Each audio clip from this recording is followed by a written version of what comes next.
इस वाइब्रेशन को हम क्या नाम दें? मेरे पास मैं शब्दों को तलाशने लगा, लेकिन शब्द नहीं मिले। तो मैंने कहा कि यह और कोई दूसरा वाइब्रेशन नहीं है, यह स्पिरिचुअल वाइब्रेशन है, यह आध्यात्मिक तरंगे यहां पर तैर रही हैं। मैं देख रहा हूं हमारे यहां मंत्री बैठे हैं, मेंबर ऑफ पार्लियामेंट बैठे हैं, चेयरमैन बैठे हैं। शायद यदि किसी राजनीतिक पार्टी की कोई सभा होती है तो लोग कहते मंत्री जी हैं, उनको मंच पर बुला लो, सांसद जी हैं, मंच पर बुला लो। लेकिन निर्विकार भाव से सभी के साथ मिलजुल कर वह नीचे बैठे हुए।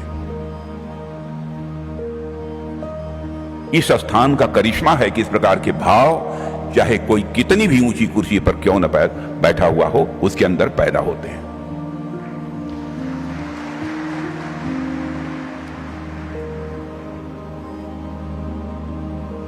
और यहां आते ही कोई हर व्यक्ति, मुझे लगता है कि अहंकार शून्य हो जाता है। थोड़ी देर के लिए मान लीजिए कि आपका मन या सर्किल है, तो सर्किल का सर्कमफरेंस जैसे जैसे बढ़ाते जाएंगे, माने मन की सर्किल का सर्कमफरेंस यानी उसकी जो परिधि होती है, सर्किल की जो परिधि होती है चारों तरफ की, जैसे जैसे बढ़ाते जाएंगे उसी रेशियो में, उसी अनुपात में आपको सुख आनंद की अनुभूति होती चली जाएगी।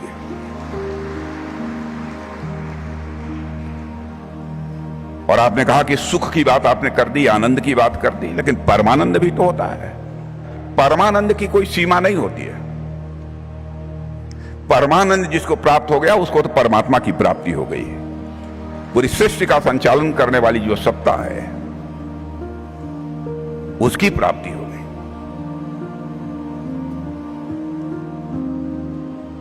अद्भुत वाइब्रेशन है।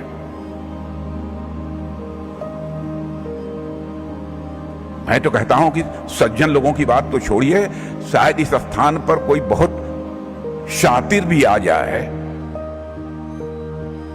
और हमारी ब्रह्म कुमारी बहनें जो यहां पर मौजूद हैं, इन लोगों का सानिध्य मिल जाए, इन लोगों की बातें सुन ले, वो भी सन्यासी बन जाएगा।